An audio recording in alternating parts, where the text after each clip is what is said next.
Hey everybody! Hi as Live well. from the No Idea Zone.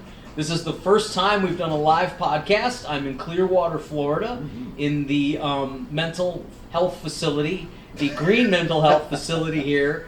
I'm visiting one of the great, I would describe him as the Sid Barrett of stand-up comedy. Nice. Like that. Give me some. And one of my early comedy mentors in stand-up, great veteran stand-up comedian. He has a podcast called IMHO. Love. Okay, cool. Which you can catch live on Facebook. Facebook, YouTube, BitChute, Podbean, and then IMHO.love itself. My very dear friend, the hilarious, good-spirited, revolutionary Lou Angelwolf. Well, thank you. Always good to see you. You too, man. God bless you, son. God bless you, welcome man. to my home. And yes. Welcome to Clearwater, Florida, where it's a balmy 91 today. And summer's here. You know, it rained yesterday, so summer's here. They say unofficially summer's here. I think Florida, probably summer was here about a month ago. No? You know, it just comes and goes. Summer all year long. May is kind of a tease, and but then we're here. It'll be June 1 tomorrow. So, ladies and gentlemen, start sweating. Yeah, I have been, reminded of why it's so hard to get a woman to sleep with you down here, because They're sticky. they're sticky, and in order for them to want a man to make them more sticky, they've got to have a really fucking good reason. Or air conditioning. Yeah, Yeah. which we do have here. Very nice. This is the first time we're in No Idea Zone where we're doing a live podcast. Yep. Lou, I just found out, we were going to record a podcast via Zoom, but our producers did not know that Lou has never done a Zoom. You have never done a Zoom? I don't know how to do Zoom. I've got another one. I got another interview with Rory Penland tomorrow night. Yeah, tomorrow night. He has a show called It's Casual, and I'm doing that with him at 8 o'clock. And it's on some other thing, Ship something. I can't remember the name. Show boy, you better get There's 100. He sent me the thing. better I just get hip haven't with done it. Ship. Yeah, Better get hip something, with you Ship. know. And to be honest with you, I'm kind of a dinosaur. I still keep a day runner. I write things down. I write my act manually, that kind of stuff. I do just enough technology to keep me out of the woods. Yeah. Keep me from eating bark. Well, you have a weekly. Is it weekly or bi-weekly? It's weekly. You go online and Oh yeah, do well shit. the IMHO.love show, and then I also have. Basically, I have an engineer, Kathy McGuire at Vocal 4 Media. She does all my dispersing. She copies and edits. And you have professionals titles. Well, I know people. And we know people at the No Idea Zone, which is, to be fair, You work with Eddie Pepitone. I do, but Wow, I love him. wow, that's great. Now, when did you become aware of Eddie? Have you known him for a long time? He's been around a long time. Yeah. Well, I lived in Manhattan with Tom Rhodes back Okay. in I think 1990. Okay, they were pals then. Who?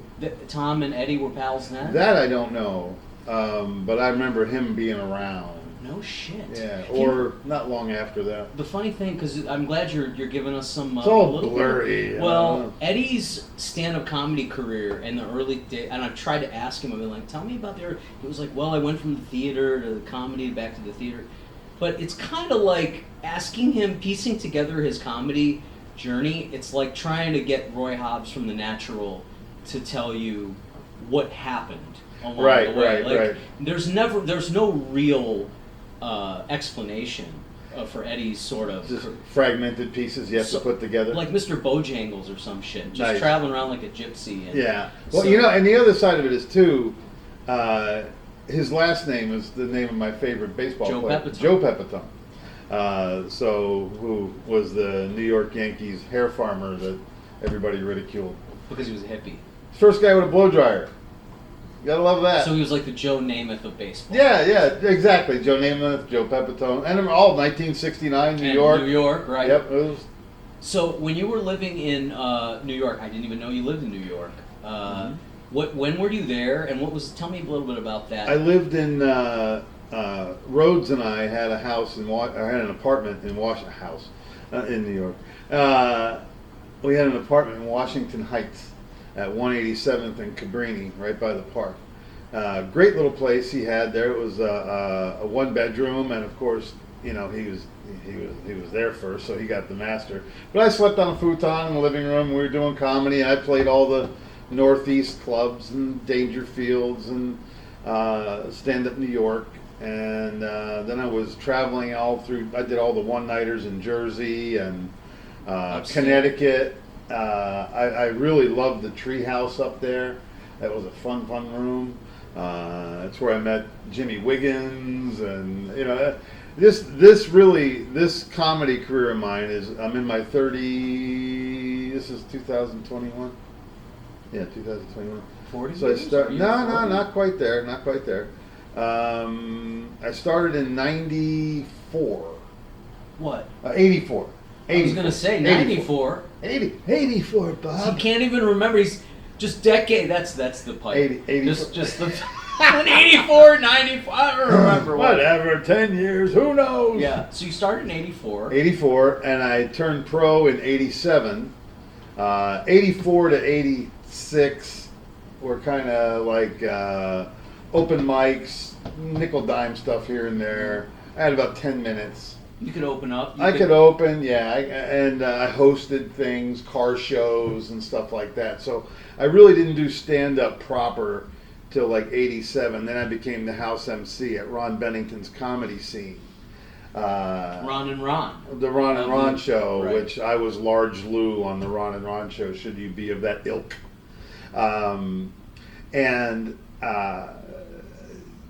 It was amazing. I got a start there. And they were paying me to be the house MC, pick up the acts, drop them off. I was the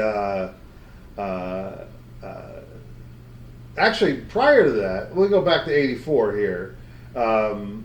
Bennington's first club was a club called Kisses in Countryside Mall. Okay, and it was a Lum's hot dog stand that they converted, and the people obviously got a sale on wallpaper full of red lips, so they named the place Kisses. And consequently, through those doors came Jay Leno, John Manfrotati, Brian Regan doing his first feature set ever, Brian Regan, okay, Jeff Garland, Tommy Blaze, and guys that you have come and gone, and many are dead. But it was a stop. Alan Prophet. It was a stop for comics along the way. It was the earliest road, and it was a weird little club. It was in a mall. No shit, right? And it was a Lum's hot dog, so it had the big picture windows that faced the mall. I think it still had some hot dogs etched in the bottom, but in Florida. Okay, they shut the air off at the mall at 9 o'clock. Our shows didn't start till 9:30. Okay, so we coasted in on that leftover AC for about 2 hours. By the time it was 11:30, there were people. The audience they wanted to see comedy. Oh my bad. God! Well, where do you see Jay Leno at a Lum's? Yeah, but in '84, Jay Leno was. He was just a comic. He was just a comic. Yeah. So. But it was a really, really beautiful time. And Bennington, who has been my comedy mentor of all comedy mentors, he helped me find my sense of humor. I was part of that show, and that show was an amazing experience to do talk radio at that time. That was right in the nebulous days of Howard Stern and all that. So Ron and Ron, well, let's see, now I'm skipping ahead there. Okay. That's all right. Okay. That's all right. But Bennington, we'll go back. I'm going back to Bennington. I'll save my questions for you. Just go, Okay. and I'll save my questions. All right, now we're back in 84, 85, right around in there. And Bennington ran the room. Mark Holland booked it. Jerry Harris, Steve Iacone, some just old friends from the area. I'm still in touch with all of them. And they booked the show and they rented a 3-bedroom, 2-bath condo right down the road here, like 10 minutes from the club. And I was the caretaker of the comedy condo. I lived there with various girlfriends and whatnot, whomever. And then the other 2 rooms were the acts. Right. It was a comedy condo. Everybody from Zach and Mac, the 2 hilarious, morbidly obese black dudes from St. Louis. You're getting a little bit before my time, but yeah. It's all right. Yeah. Keep tell these people because I wanna hear this stuff. But so when Zach and Mac would come through, would they each get a room? They each got a room, but the one like Mac was about 5'8", 375. Oh my God. And Zach was about 6'6", 475. So it was like Abbott and Costello. These guys, well, they would be sleeping in the bathtub to be comfortable. Okay, one guy, Zach, was so big. Like I said, he was almost 5 bells, and he would sleep on the couch. He would kneel before the couch and lay his chest on the couch and sleep like that. Because the weight of his chest and everything was too great for him to sleep on his back or on his side, and they tore up. I had to buy new bed frames after they left. It was an amazing thing, but they were really funny, and they were just crazy dudes. And of course, typical road stuff. They ran up $180 phone bill on me, and I asked him about it once, and I went, well, it's just like lending Mitchell Walters $80. You're never going to see it again. So, did he come through? Did Mitchell Walters come? Mitchell passed. Mitchell passed away. Yeah, but in 1984, he was still. Oh, he didn't borrow the money from me till like 1994. Oh, okay. And he's credited with writing on Richard Pryor's albums and stuff. Mitchell Walters was the deal with that? was a great joke writer. A cocaine relationship? Well, I don't know about that part. I didn't see any of it with my own eyes, but I could imagine. He was a brilliant stand-up comedian. Mitch was great, and great his mind, his ability to know numbers, almost like a savant, like a savant level almost. For those of you who don't know, Mitchell Walters was a touring stand-up comic for many, many years, and he was he did this bit where he could guess your area code no matter where you lived. You could tell him what city you lived in, and he'd tell you the area code, or you could tell him the area code, and he'd tell you what city it was. That was part of his show. Yeah, it was the end. Yeah. It was his closer. Yeah. And when that. Yeah, when I started, he was the. There was a little club in Brandon. Mm-hmm. I don't remember the name of it now. It was Wacky Weavers. Wacky Weavers. Don Weaver. He sells Chevys over at Sunset Chevrolet now. Wacky Weavers. And they would let me do guest spots over there. Yeah. And almost every time I went in there, Mitchell Walters was the headliner. He was closing the show. And I've never seen any act like that. It was beyond funny. It was like bizarre. It was brilliant. Yeah, he was very non sequitur, and seeing as he was in like I'll just call Florida B market at that time. He was an LA guy or a New York guy, and he really gave him a chance to express the avant-garde and be a little distant, be a little far out there, which he really enjoyed. The more obtuse it was, the more he personally enjoyed it. But his show was written in a very palatable way. He was funny, man. Just funny. I dare you to follow him. Him and Jimmy Schubert. I don't think that's correct English. Jimmy Schubert and Mitchell. We were all part of the Ron and Ron show spawned the Disciples of Comedy. Tell us a little bit about the Disciples of Comedy. Disciples of Comedy was a traveling comedy show, and Ron and Ron they were in about 5 different markets.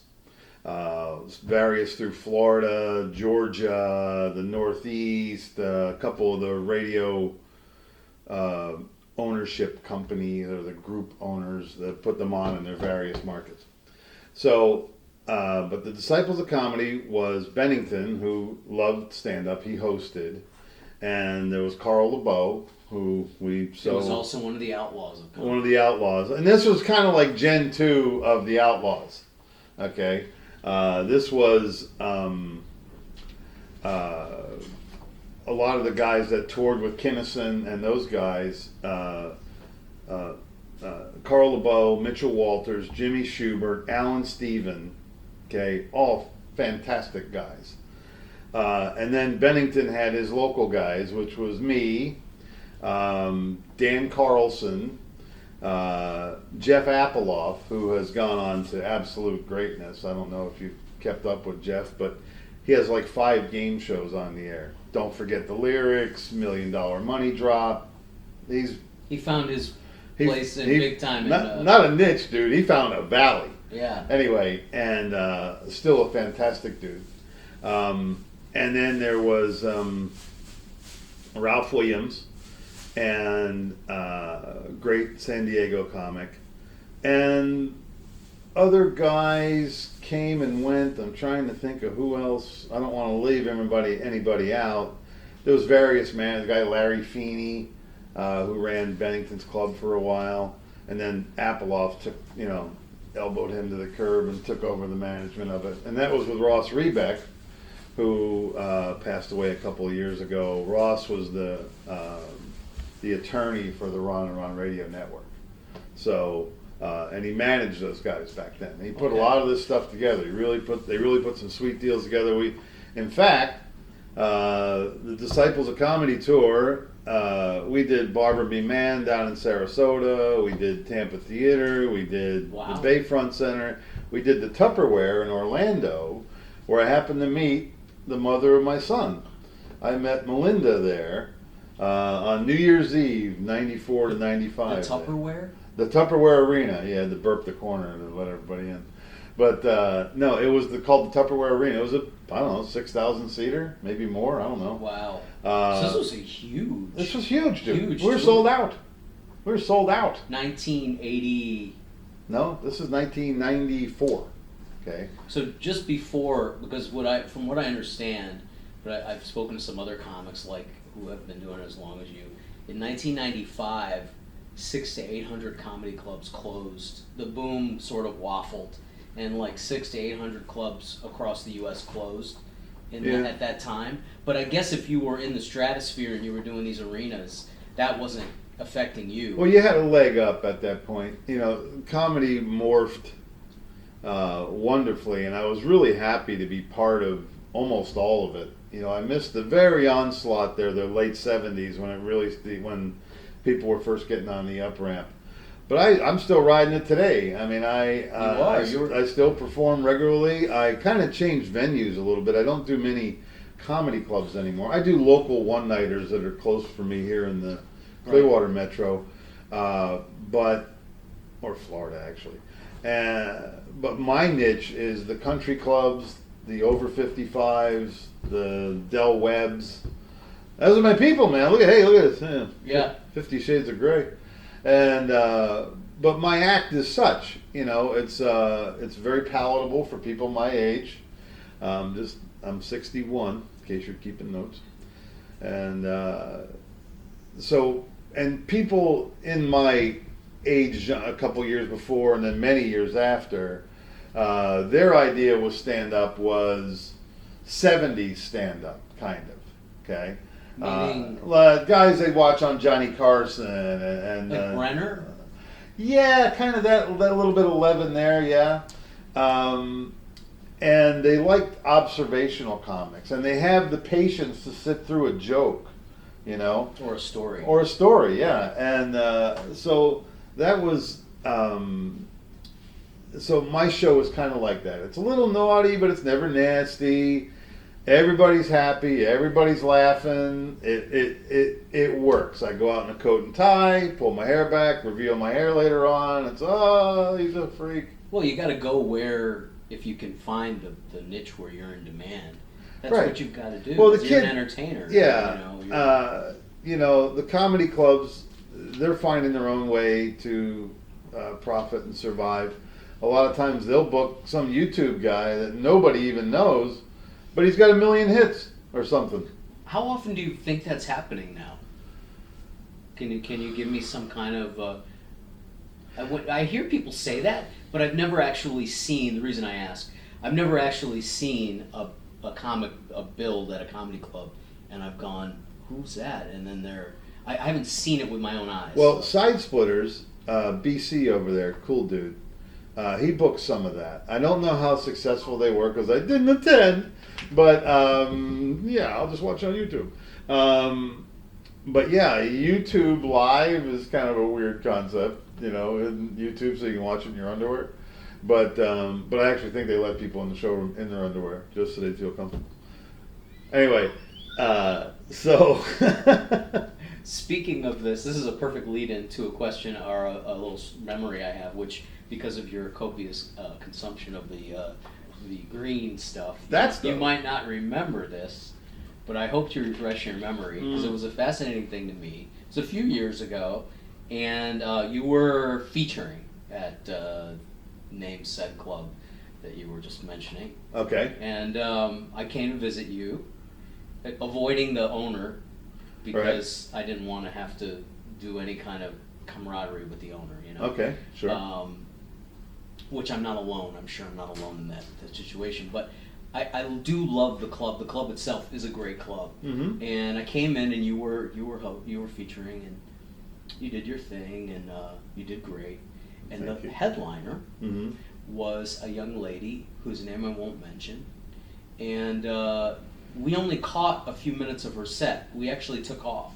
We took off and went and hung out and, to catch up. Yeah. And I was like, She was on TV, not right? a famous, right? She was on TV. She was how I would describe it is she was the kind of name that a comedy club owner would feel like they got a name. Right. Sure. But nobody outside of Hollywood would say this person is going to sell, would know. Okay? So when we went, and I went, Lou, she didn't seem like she was a very strong act. And we were talking about this. And you said, well, sometimes the club will bring in an act, like, they've been on TV, or she probably was from alternative comedy. So she was probably from a little bit of the art. I remember who it was. But but we won't say who. It's okay. Because we don't need to embarrass this person. But you said something profound to me that I had never considered, which was, look, I'm the feature, she's the headliner. I want to put her in a position to succeed. Right. I'm not going to come off the top rope. Right. That was the language you used. And I went, oh. I always thought my job was to come off the top rope every time. And also, my career and where I'm at in my career, or where I was at in my career a few years ago, you might think I should always be coming off the top rope at this stage. At this stage, I'm still making. But Lou Angelwolf, who's made a name for himself and has and understands the many facets to this. Well, thank you. This career. Thank you for noticing that. And the reality of it is, now Jimmy Wiggins taught me this. Okay, Jimmy has passed as well. It's all about the show. Okay, and there's a great old saying. It was a meme came across Facebook the other day. It says, "You can't compete against me. I want you to win too." Okay, so if the people go in there and they see a great show, okay, hey, it's not. I mean, if I get my my dander up and I can smoke a lot of comics, follow that, not that I've ever done a mic drop, that's so hack. Anyway, I'll put it back in the holder like this. that's my That's version. your closest. That's my version of mic. That's your closest, right? There you go. You're next. But I never have a vendetta with it. It's like if the room's there and it's also, if the rest of the show is fine and the headliner's strong and all that, yeah, I'll whop them. Mm-hmm. But this particular lady, who was very kind and a very nice person, okay, and she was already stressing out that she was concerned. Like, dude, why are you? We should switch. And I'm like, well, you want to switch paychecks? So,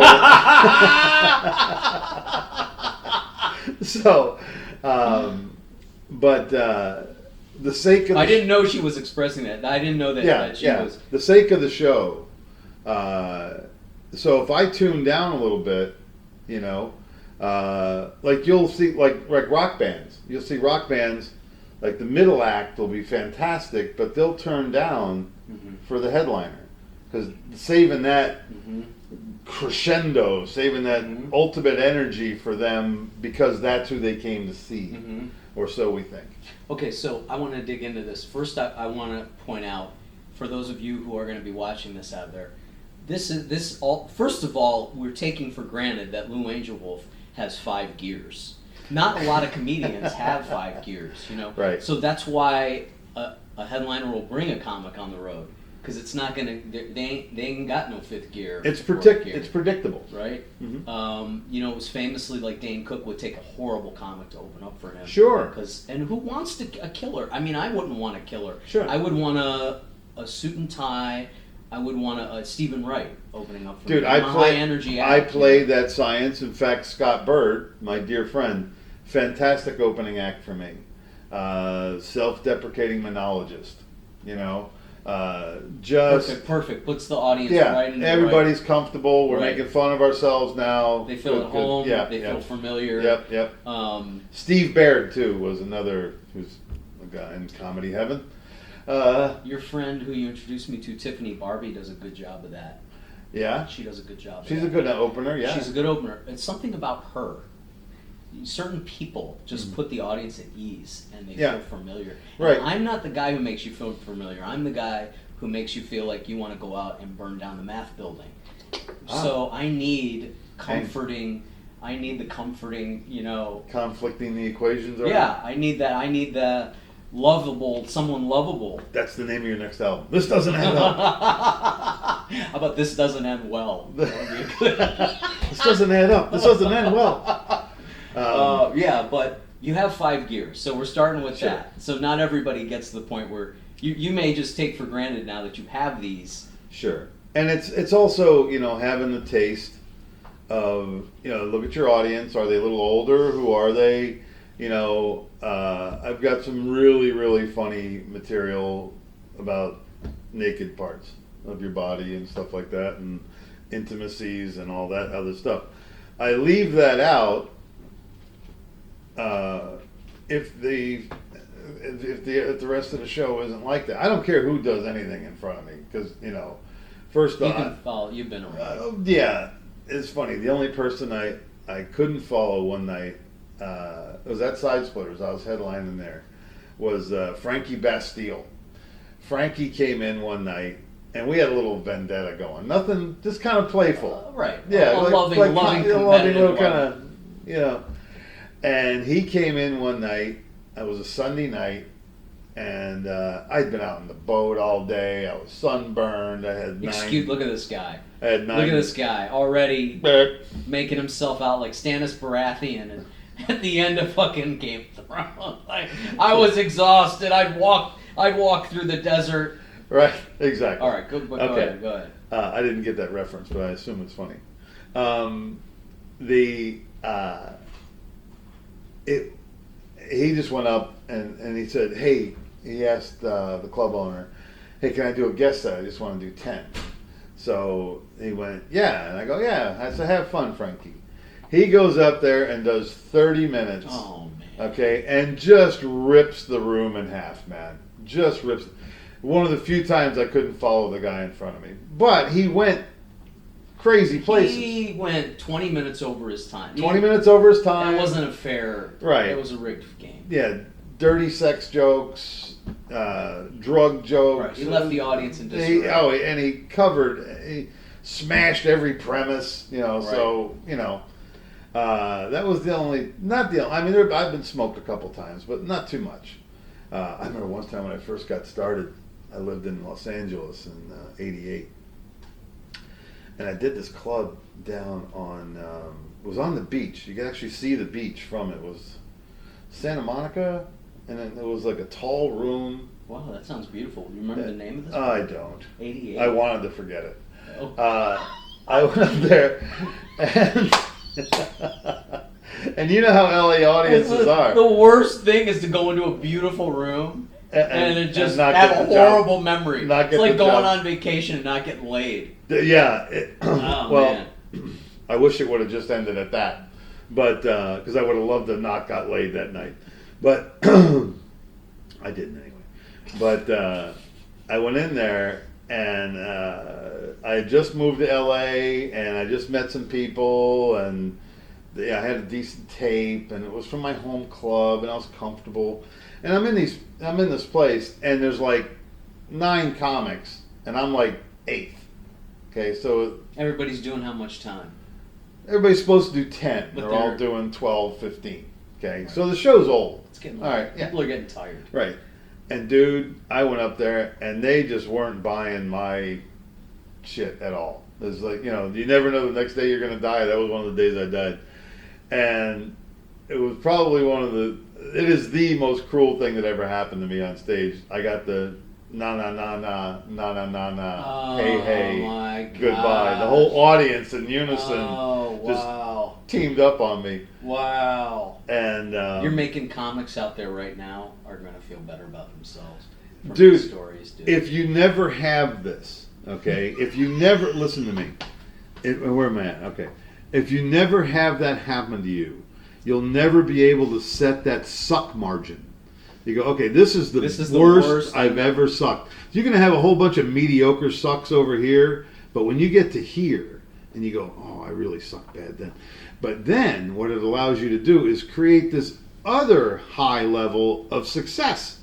So when you can say, I came from here to there. Right. Well, I'm hearing, especially during the pandemic and being stuck in front of YouTube and seeing the clips of the comics who knew Kinison. Yeah. And Howard Berger saw him. So I knew Howard Berger had told me, because he wrote for Rodney, he told me that Kinison walked 250 people from Rodney Dangerfield's club in the early 80s. 250. Imagine 250 paying customers. Yeah. Walking out. Yeah. You'll never get on again. Not these days. No. Not these days. I mean, but you see, if I had walked 250 people in the late 90s when I began, I would have gone, this is not for me. Dude, do you really think he was walking people all the time? Do you really think it was an organic walk? Well, yeah. Okay. They didn't all walk out calmly, and so tables were turned over and Well, he was inciting a riot. Right. Okay, which P.T. Barnum said, say anything you want about me, just spell my name right. Okay?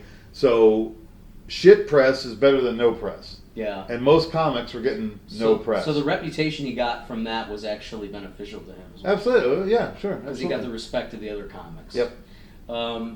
But also, I heard even when he got famous, he was walking. Because he was like, I'm not doing the material for my special, I'm doing the new stuff. So he would walk people, you know. It was, you know who it was who was telling that story? It was, I want to say, it was either your buddy Jimmy Schubert. I think it was. Yeah. It was him. Oh no, it was the other guy from Boston. The fucking guy. What's his name? He was Dennis Leary's buddy. He was opening for Kinison. Larry something or other. Reeb? No, not Larry Clark. Maybe Lenny Clark. Lenny Clark. Lenny Clark. So he was telling stories of Kinison just walking crowd, but he had already become famous at that point. Right. But I guess my point being, nobody really understands this art form. Right. Nobody really understands what it takes, and anybody who's telling you this is exactly how it has to go down. I mean, yeah, it's good if you're always killing and you have an orderly act and you're Ray Romano and you don't upset anybody. But really, the great ones like Lenny and Sam were frightening people. They were freaking people out. Well, it's an old mindset that people used to, you know. I don't know how. See, here's the thing. We can talk about this ad nauseum, but this is the gist of it. The next day, after those people walked the Sam Kinison show, they were at work going, we went and saw this comic, and he was so bad, he sucked out loud. What was his name? Sam Kinison. Okay? Same scenario. He went over and did a decent show. And what'd you do last night? I went to the comedy club. Who'd you see? I don't know. He's pretty good. Okay? They never remember the name of the guy who killed. But yeah, well, it's like the classic joke. You know, do you know the name of the thieves next to Jesus? They only remember the headliner, bro. But anyway. It's good. I like that. Yeah.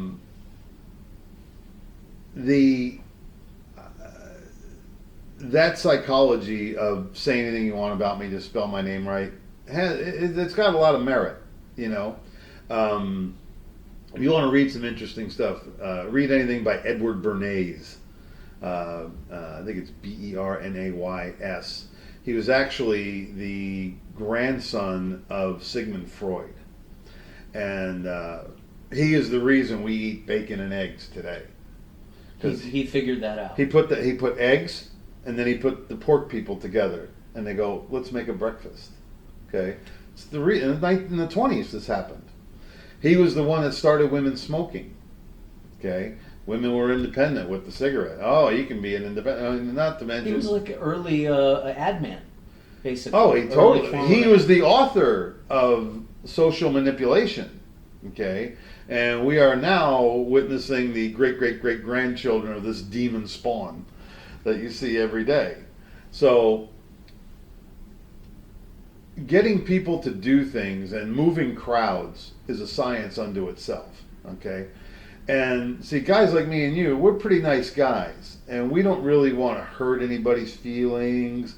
We really don't want to upset your life too much. We want to give you a little nudge, a little noogie, you know. Well, there's people that aren't afraid to give you a freaking cold slap in the face with an ice cold fish. There's people that aren't afraid of that. Now, those people, consequently, are famous. But so, you know, it's a science, and it just depends on how much you want to do. That's the thing I see with the new comics. Is they're all brutally honest. Not all of them. Many of them are brutally honest, and they bring up topics that you really don't want to hear about, but they maybe have found a thread of humor within it, you know. And I often say, well, they're hitting you in the shins with the blunt object because they haven't learned the other Sure. nuances. They're still trying to figure out, you know. They're imitating their heroes, which are the young comics are imitating their heroes, which are like the skateboard guy who puts the graffiti on the side of the building. You know, that's what's inspiring the young comics. Okay. They want to be that edgy, angry, but they don't want to do social commentary. They don't want to end up being George Carlin isn't even. They're not even aware There of will it. never be another George Carlin. There will never be another George Carlin. Never. And why? Cheap imitations, perhaps, but never. Give me some cheap imitations of George Carlin. Are there a couple of knockoffs out there? Yeah, I don't want to name names though, because it'll seem like I'm picking on them. All right. And they're friends. But Carlin, see, there's nobody that can ever duplicate his timeline, his absolute growth. You know, he was doing the Ed Sullivan Show in 1964.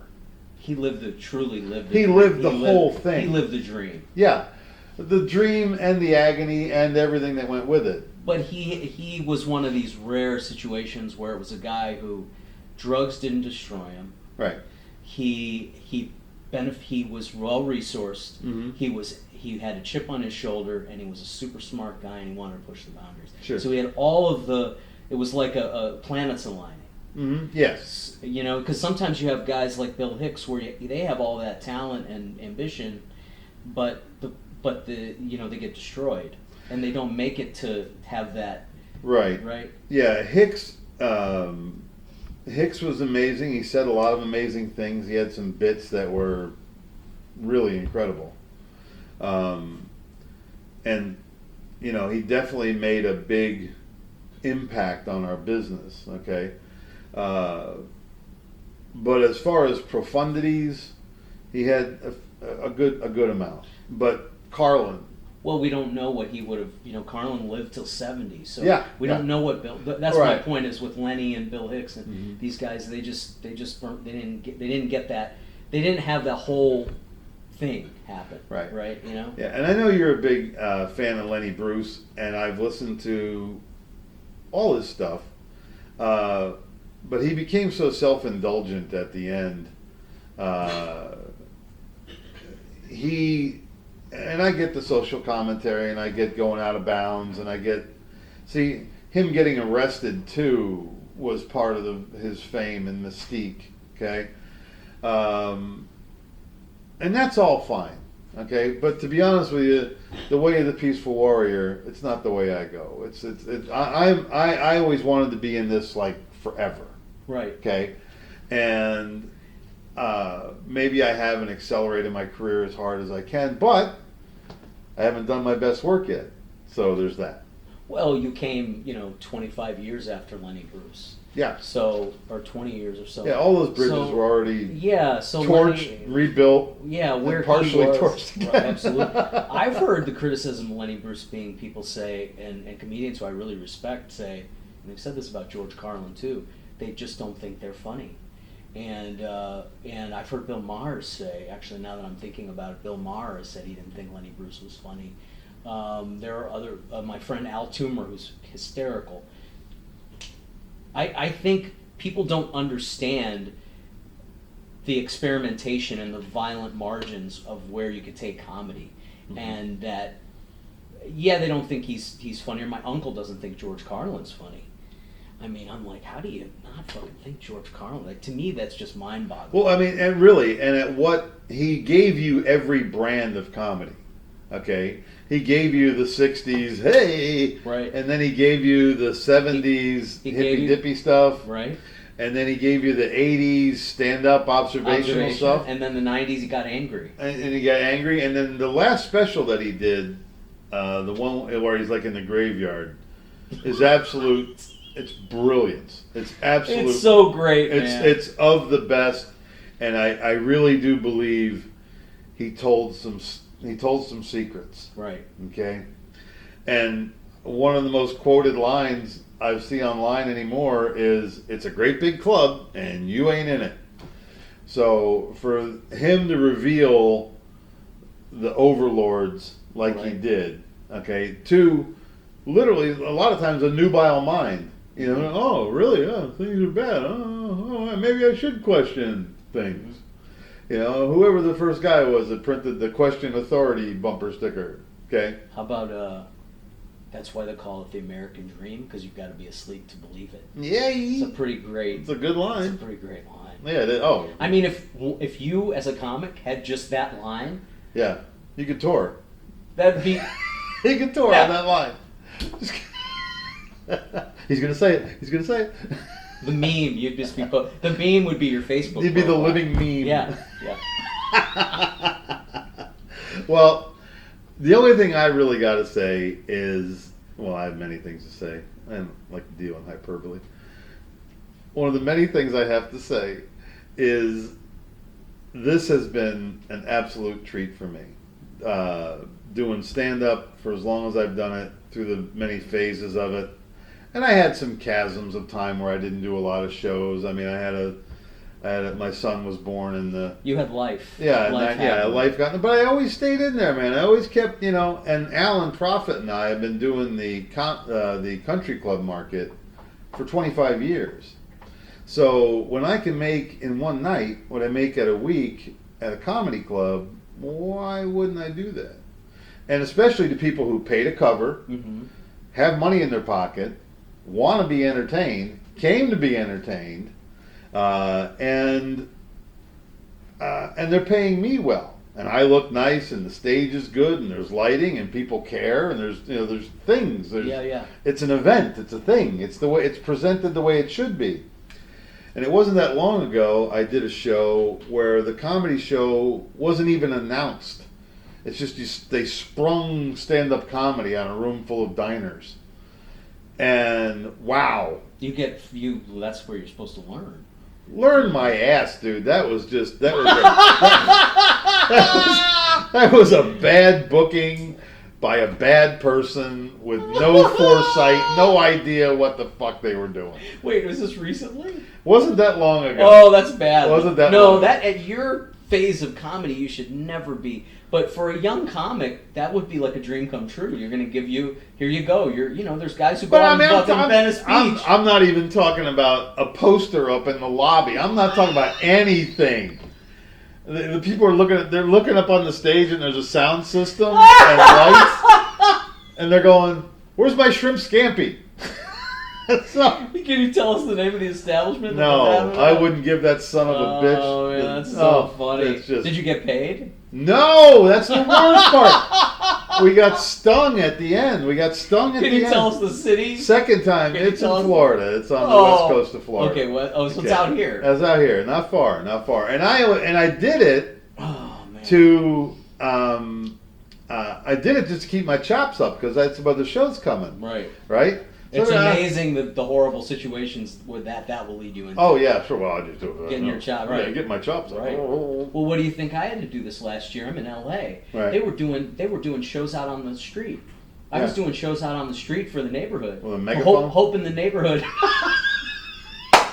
No, they would only get the Hey, megaphone out when I would come Where'd up. you get that shirt? Only when I would come up. Because they were like, you're the angry, hostile social commentary guy. Nice.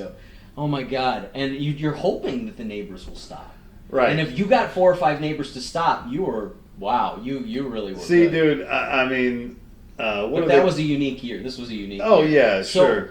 was the producer and promoter of that show, just between you and me, we won't say the name, Right. but was it someone we've both worked with? No. Okay, Total. someone I've never... Total. Out of nowhere Okay. thing. Okay. Okay. And it was just. I was just doing it for the money. I needed, They didn't pay you. and they didn't pay me.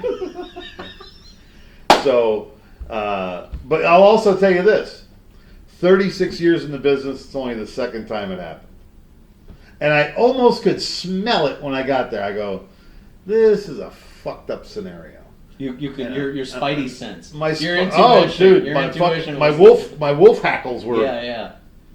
Okay, Should I this even go doesn't up? look like a good situation, Yeah, but but- let's hang in there. But and dude, see. I went in there and I fucking dug for coal. Did anybody laugh? Did you get a few laughs? Oh, I gathered people in. I moved them. Hey, wow. come on, sit over here. Hey, look at you. They left me a fucking They should have 7-10. paid you just for that. They left me a 7-10 split all night. Man. Nothing down front. Everybody Man. in the corners. Man. Didn't seat anybody. Didn't even know it was going to happen. They Yeah. didn't know. Yeah. So, just to let you know, those shows do go on. Yeah. Heaven forbid. Yeah. But the guy's such a jamook. He's not. His business isn't even going to stay together. So you can't create that kind of energy about yourself and succeed. You just can't. It doesn't exist. So anyhow, Wow. But I will say, made for a good story though. whatever. The other thing is, I plan on doing this forever. I'll enter the senior competitions at Trailer Park. I don't, when it gets here he is, ladies and gentlemen, celebrating his 67th year of stand-up comedy. Let me ask you this: would you ever, go on one of these talent show with the judges? Would you ever? With the old people? Would you ever? Not with the old. For the with- seniors, you mean? No, on TV. Would you ever? I see. Jimmy Schubert did Last Comic Standing. I felt He bad killed for it. him. Yeah, but he shouldn't be there. He's fucking Jimmy Schubert. Well, dude, you know what? Again, That was weird. It was but weird. you know how many people saw his show for the first time ever? Really? Yeah.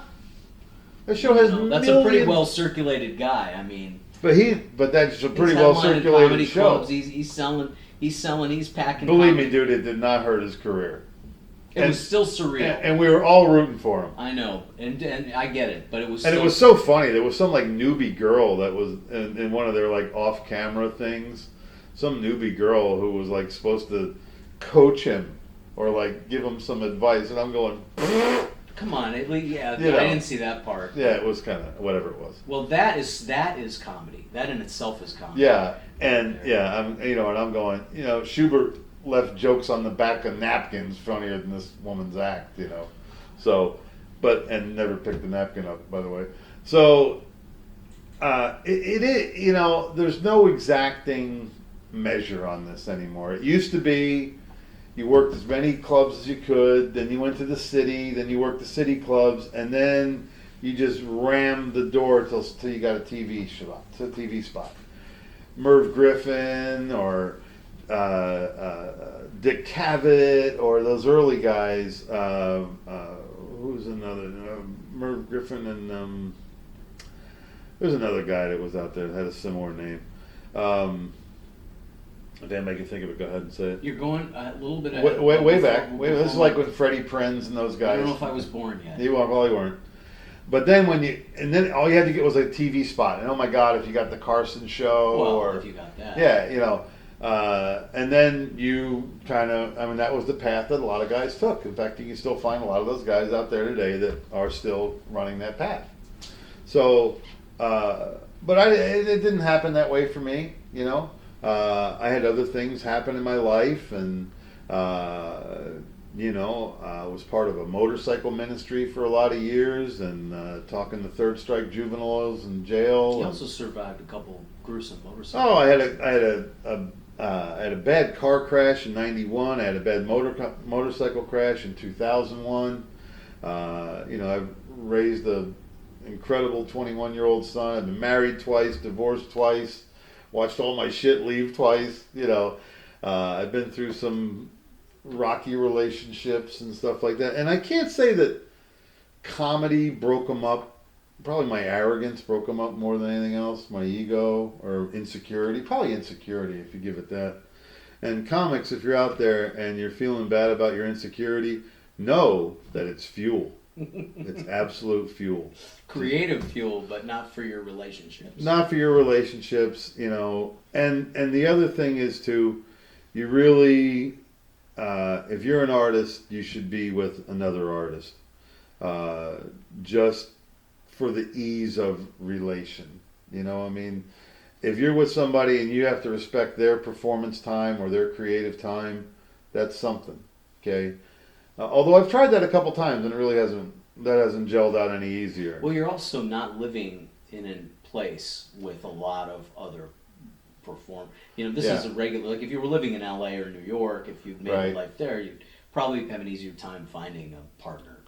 Well, but I've always gone on like heavenly directives. I've always felt led by the Spirit. So you get signs. Sometimes you get a sign. I get signs. I get wonders. Chet Baker, I fall in love too fast. And I just find all these wonderful qualities about people, and I fall in love with them.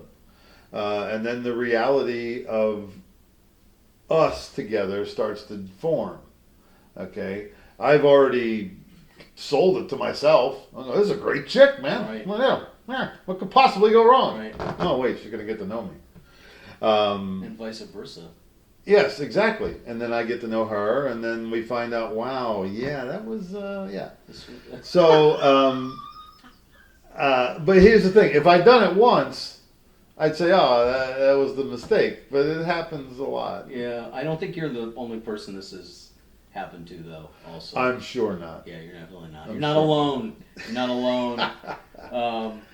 I do want to ask you about the country club thing before I forget. Mm-hmm. So, obviously country clubs and the connotation of country club comedy audience would, in my mind and imagination, would not be the kind of people historically that a Lou Angelwolf would be in front of. Mm-hmm. At least not your bread and butter. What's changed with the country, or am I just my perception wrong? Well, I tamed down my act. Okay. Okay. It's like a PG-17. I pulled all the harsh language. I can still do a nightclub show. Don't get me wrong.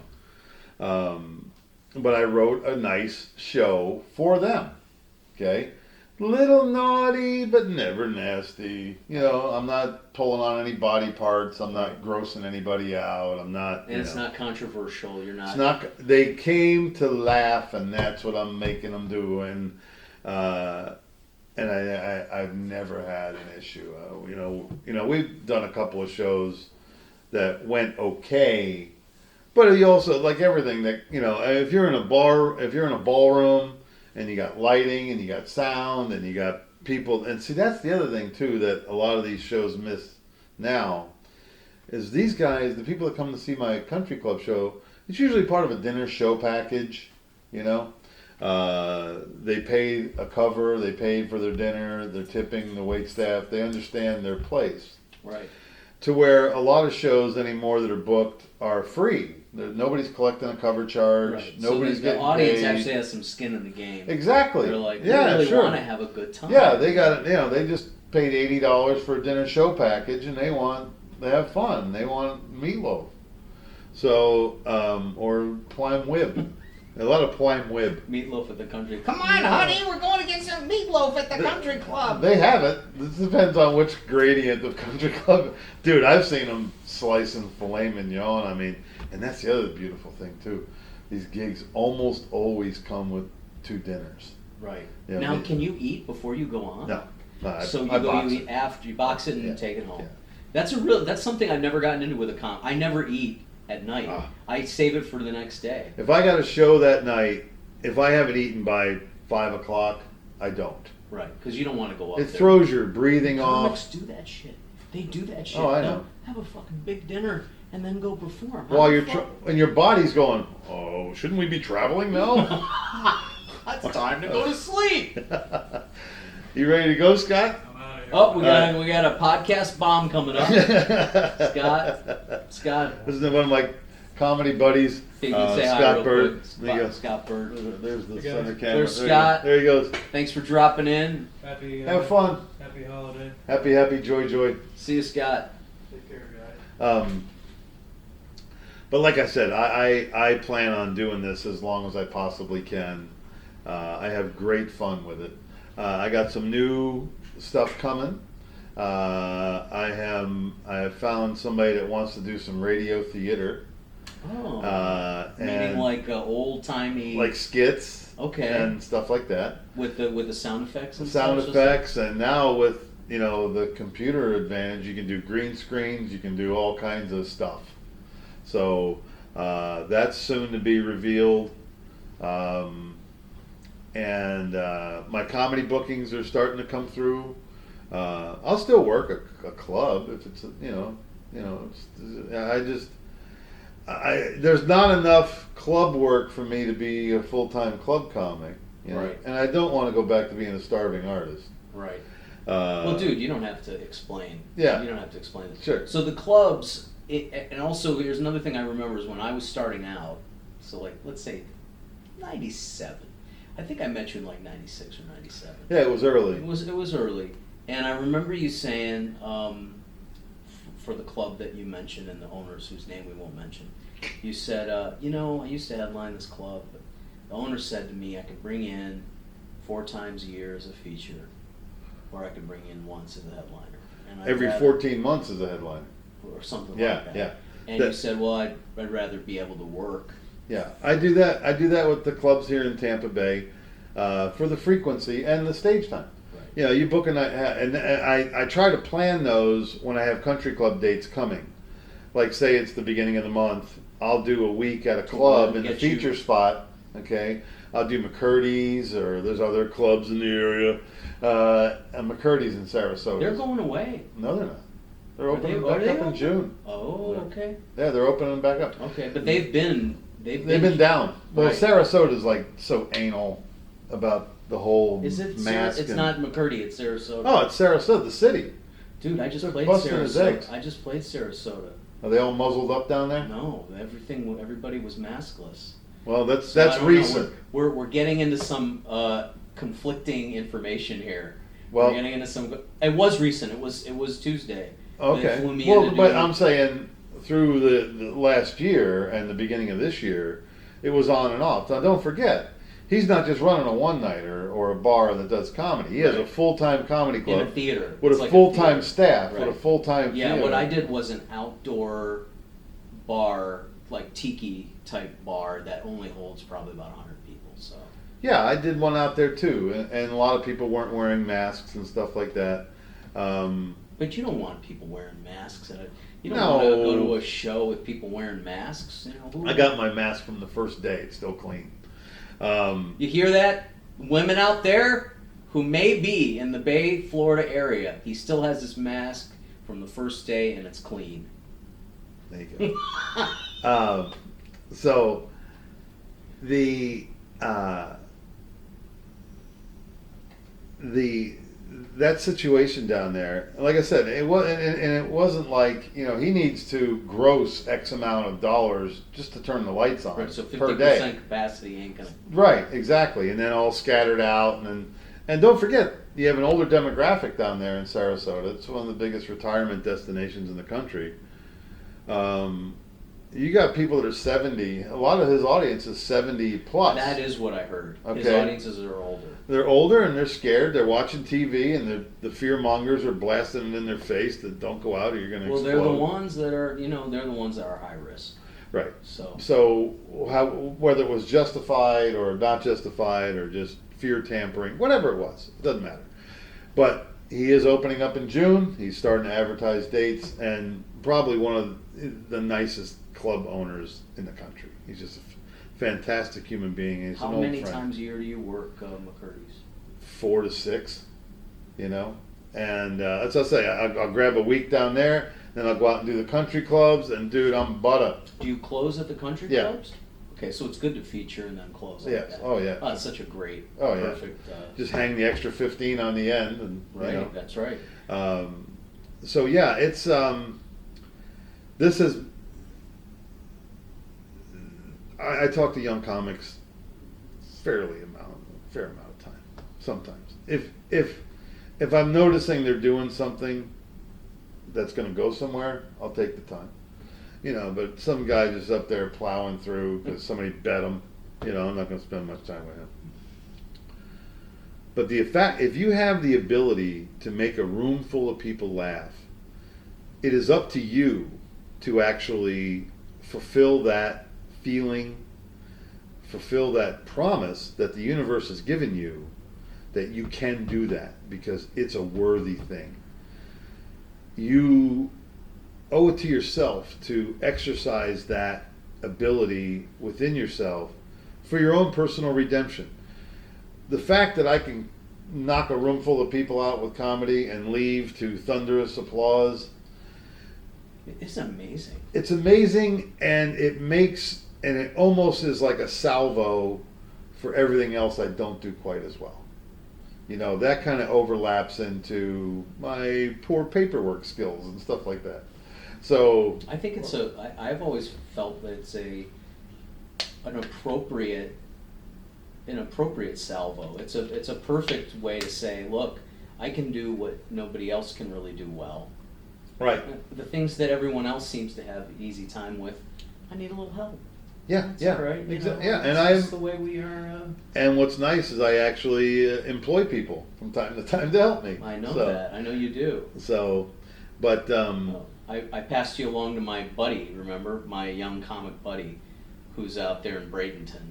Who, I said I got this young. That's the okay. you're not.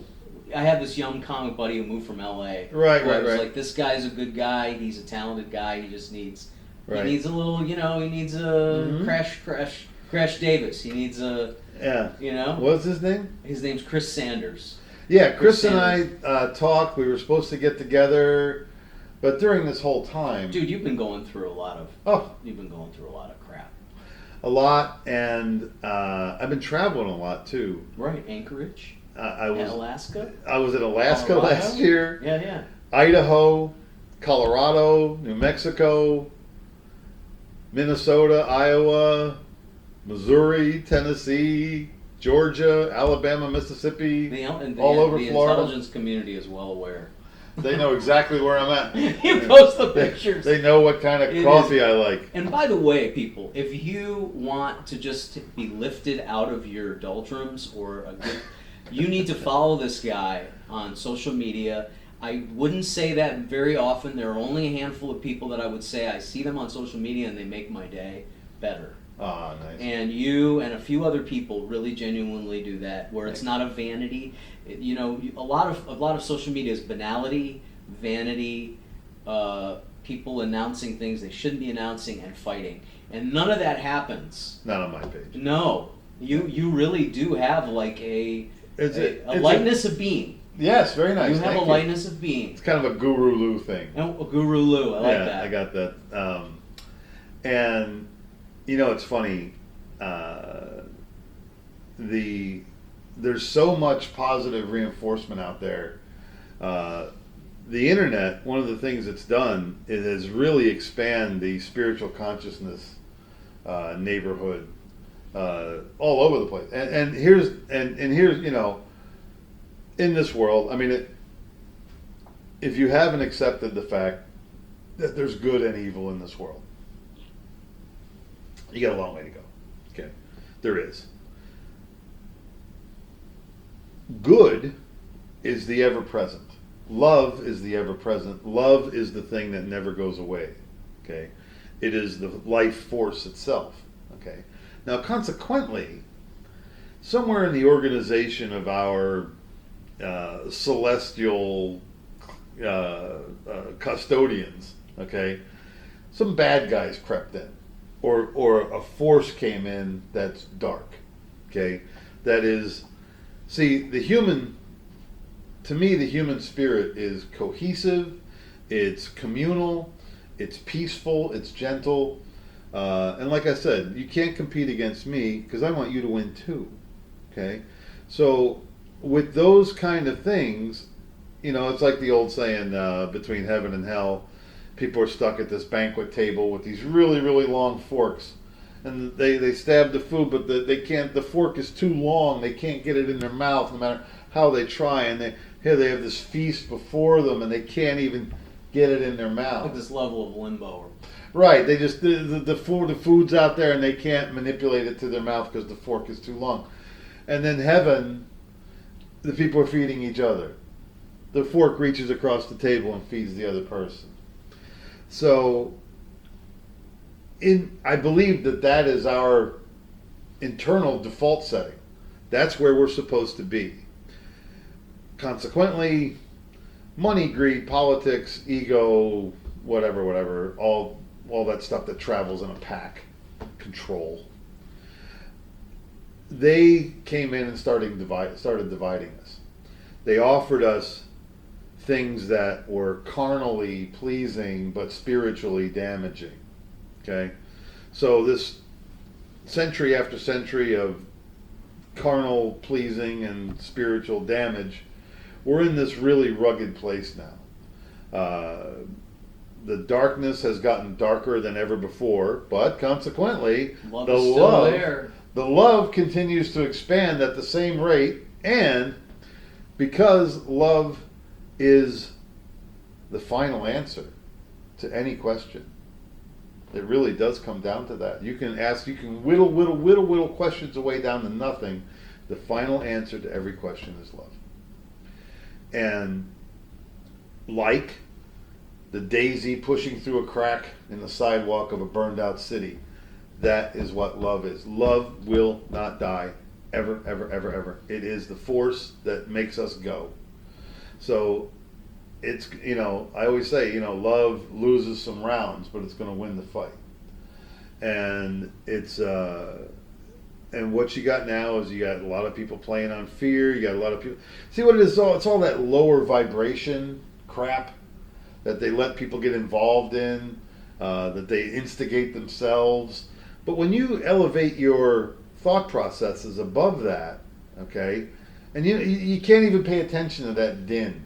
You know, like I don't watch television We talked per about se, this. you know. Yeah. Because it fucks your vibration. It's damaging, man. Yeah, and yeah. you know, and I feel sorry for people, and I watch people do commercials, and I watch people sell stuff on TV, and I go, wow, I hope he made a lot of money doing that, because he sure looks like a half-baked pimp. But but that doesn't matter. But what I'm saying is that vibration is all of a similar connectivity. That if you're trying to move yourself up the spiritual ladder, which I hope everybody is, that kind of stuff's going to disturb you. It was like I caught a ride with some people about 3 months ago, and I was just a passenger in the car. Okay, these were younger people, and I happened to be going that. It was just a happenstance. It wasn't anything critical. And I listened to the music that they listened to because I was sitting in the back seat being quiet. And the messages that they let inside their head the lyrics that they were listening to, the things that were being promoted on the breaks, all had a negative tone to it. It was all about ego, lust, immorality, greed. It was all ego-driven shit, okay? It was when the week the guy released one of the rappers released sneakers that actually had human blood in the sole, Little Naz or something. Yeah, What? There's a drop of human blood in the 666 shoe or something like that. I didn't hear about that. Yeah, yeah. And they were talking about it on the radio, and now they were like $1,200 a pair, and they sold out in 45 seconds or something. So, but I'm just sitting there going, now, the way that was presented that's a favorable thing. Okay, you make something that's so, abruptly evil, people are going to flock to it. Okay, and I thought, wow, that was a strike right down the middle for the bad guys. They really won that little round. But overall, the effect that it had on me, and maybe some other people in the car that weren't so groovy. Oh, it was being advertised. Advertised, yeah. Got it. It was, Between songs. It was part of the blather that they say. Right. But that happens 24/7 on so many channels, on so many things, and and that lower vibration stuff will keep you in the mud. It really will keep you in the mud. So as you raise your vibration, okay, you become intolerant of those things, or you become dismissive of them. Actually, I mean, I have to tolerate them, but you don't expose yourself to them. Right. So I become dismissive of it. It doesn't make a home in your mind. I can't. I don't have any room for it. Right. It just bounces right off. There's so many beautiful things that I still don't have room for. What's interesting is that I wasn't even aware of it. So somehow I, up until this moment, was not even put in a situation where it penetrated my consciousness. Yeah. Until you just told me about it the way you told me about it. But this is a much less disturbing way to hear it. Yes. Than to be getting it sold to you on a radio channel. Those little dents in your head. There's a movie, I think it's Oceans, where he talks about how they manipulated the guy to have the number at the end, what he was going to bet. Because he saw the number 5 on the doorstep, and it was all orchestrated and this and that. Well, those things, those type of television things and radio things are orchestrated just the same. They know what buttons you push. They know where your attention is. So, and being aware of that is a bit of a burden, but more a blessing, because it's always good to know your enemy. That's what Lao Tzu said, anyway. So what was that? Sun Tzu. Sun Tzu said that. Lao Tzu was Art of War. The art of war. The art of war. Knowing your enemy, and it's a blessing to know your adversary. It is, and that's why it was funny during the COVID thing or whatever that was. I spent a lot of time. And I did maybe spend a little bit too much time dwelling in the darkness and finding out about reading the other team's playbook and stuff like that. And it did depress me for a while. And but on the other side, if you have any kind of faith at all, you can generally pull yourself out of a funk, And I started reflecting on things that were happy, and remembering all the love and the light. Sure. Because there's so much more love and light. Yeah. And having guys like you, comic friends, and guys that are funny, and every once in a while you get out of the blue call from, Schubert calls you, or, some great... One of your famous friends. Just to say hey and see how you're doing, still sitting up taking nourishment. And that whole humor thing, that whole laughter thing is absolutely imperative. And it is the thing that I'm going to carry with me forever. I named my son Isaac, which in Hebrew is laughter. Oh, I never Yeah, got that. He Who Laughs. Oh. And so yeah. Well, also, the mystical Jews say the most holy people are the ones that make other people laugh. So well, I like I that. forget which one of it was Rambam or Baal Shem Tov or one of those old Hasids, said the one that makes it, the one that brings us closest to God is the one that brings laughter into the room, confuses the darkness. So something like that. I'm paraphrasing, but That's okay. So yeah. Where's my keep? Well, on that note, let's talk about really quickly what you're up to. You mentioned a little bit of the stuff you're up to, and then I want you to let everybody know where they can find you all across social media. The easiest way to track me is on Facebook. I'm gonna after I'm done with your show. You're supposed to have 5,000 friends as a limit. I got like 4,950. But I know I got some slugs in there I haven't talked to in 100. Yeah, you got it. You know what's amazing? Deforestation. Yeah. It's amazing how many people I actually knew. What's the percentage? What would you say? I'm going to say out of 5,000 people, I've been in the same room with 40% of them. That's not bad. That's or I knew where I knew them from. Okay. It's like, really kind of amazing. That is amazing. And because that ain't mine isn't like right. That. And when it first came out, when Facebook first came out in like 2008 or whatever, I went through there and I was just friending everybody because at that time you had a full wave algorithm. I could put 40 to 60 people in You'd a one see night. everybody's stuff. Yeah, everybody came through, and if I was booking something, I could put 40 to 60 people in a room off my Facebook posts. Oh.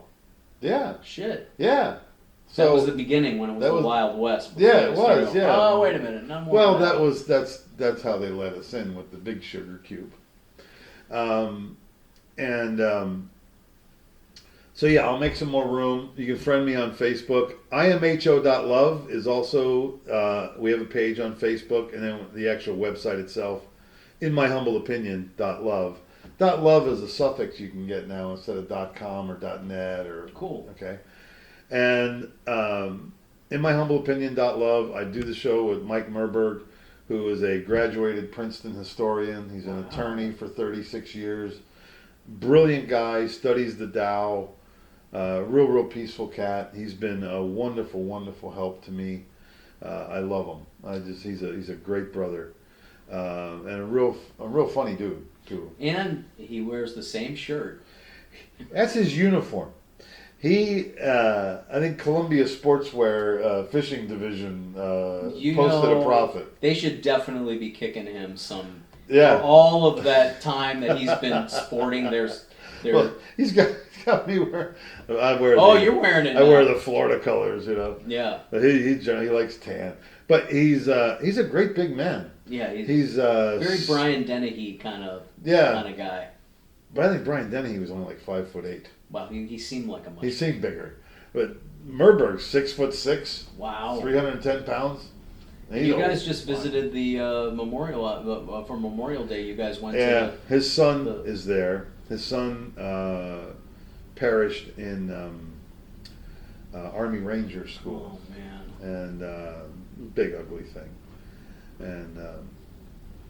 And I went out to see my dad, who wasn't much of a service guy. He was in the Navy, but he was the reason I didn't go in the Navy.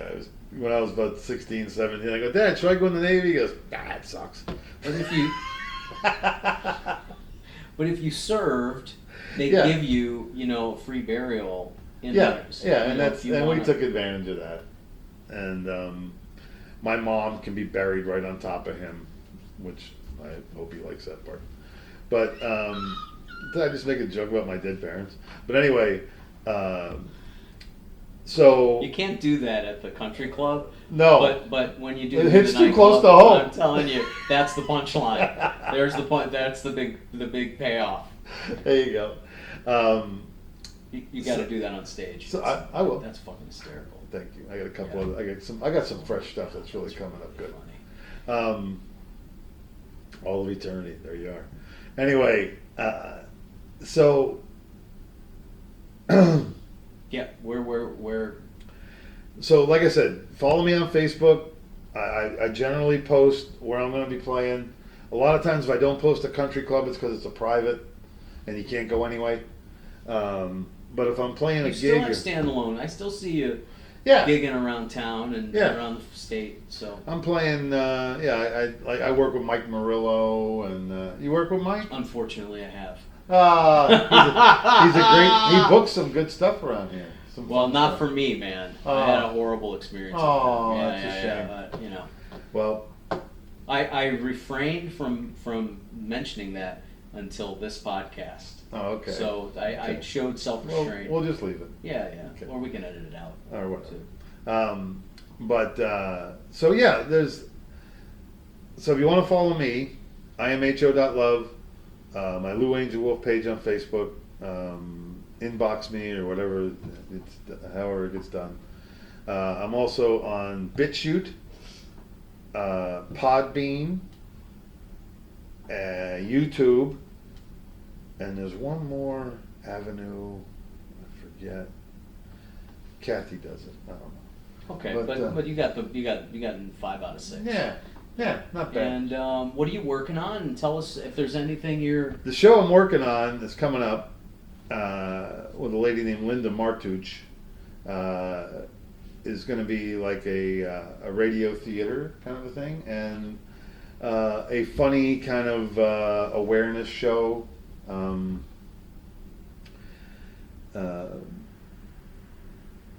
of like it's funny spiritual. It's funny, Which is what your brand is. yeah, and that's what it is. See, I always say I haven't done my best work yet. Okay, that's a good open-ended statement. You can always see room for improvement. Oh, absolutely. But really, the things that I've dreamed about doing, I believe, are finally coming into focus. That I can actually do a lot of the things that I dreamed of doing. I waited for the world to come around to me a little bit. Okay, and many years ago, when I couldn't decide what to do with my career, I went out in the woods. I sat on a log. I looked at the blue sky. I listened to the birds. I became one with the forest. And it came to me very clear. I was asking the creator of the universe, I go, what do I do? What do I do with this gift I have? And he told me, change your audience. Because the clubs weren't doing it for me. It was getting harder and harder.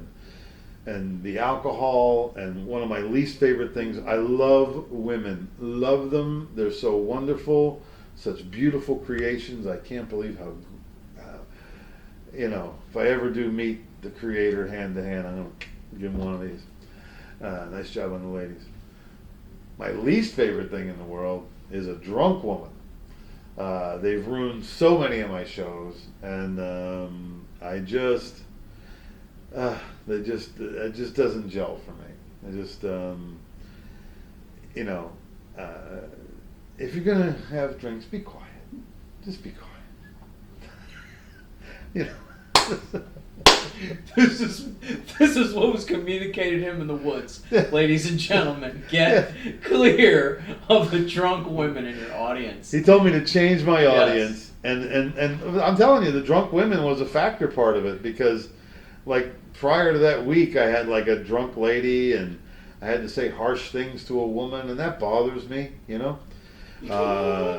does. You're such a nice guy. I know. Most comics would have no problem. Yeah, well, they're not. They weren't raised the way I was. Gotta change your audience. So. Yeah, exactly. So I changed my audience. That's when I really started concentrating on the country clubs and the older people, and went real nice. And I've done stuff. I've done kids shows, and it's all fun. It's all fun. And if at the end everybody's laughing, then I did my job. So that's it. There you go. Well, ladies and gentlemen, I want to give a big reach out to this man. I want you to follow him. He's going to get rid of some of the people who he doesn't know. And for those of you 50 devoted watchers of the No Idea Zone, we want you to all be Lou Angelwolf's new audience. All right? And Please. many of you are all across the country, and there's only 50 of you, but you're all old Jewish ladies who might end up being at Lou's. Can you tell us your old Jewish person joke, your old Jewish lady joke? that I love so much, by the way. I know it's probably an old joke. Oh, that they're all old jokes. vaudevillian one, but the old Jewish ladies are at the table and the waiter comes. Oh, okay, yeah. These 4 Jewish ladies are having lunch. The waiter walks up and says, "Excuse me, is anything all right?"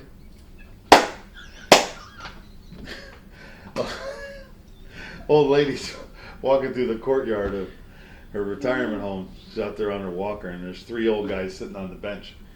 And she walks up to the 3 of them and she goes, "Whichever you guys can guess what I got in my hand, I'll give you a blowjob." And the one old guy goes, "An elephant." She goes, "Close enough."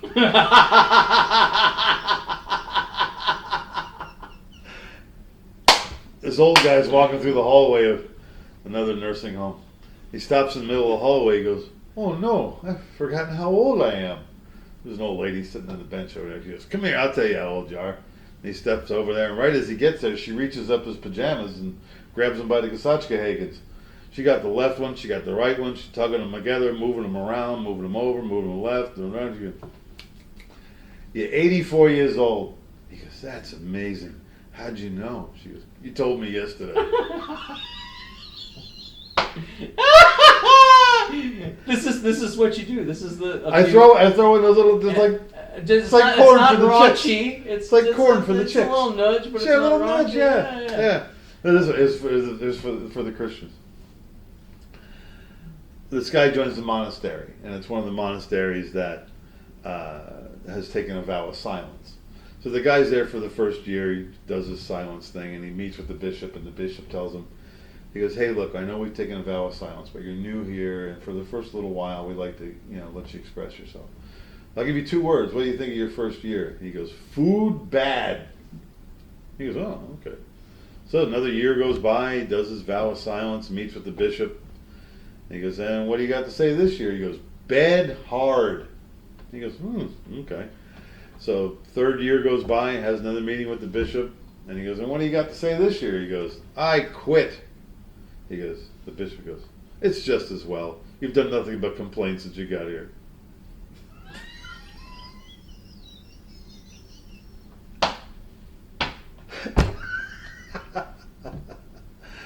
Ladies and gentlemen, These are some of the jokes you can hear at the country club from Lou.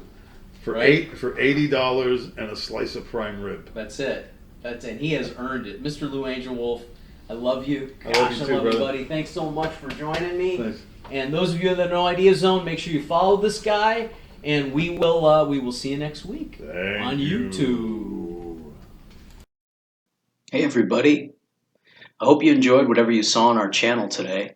Make sure to like, comment, and share everything you see here, and please hit that big red subscribe button. You have no idea how much it helps the No Idea Zone every time you hit that button. Thanks again, and we'll see you on the next installment of the No Idea Zone.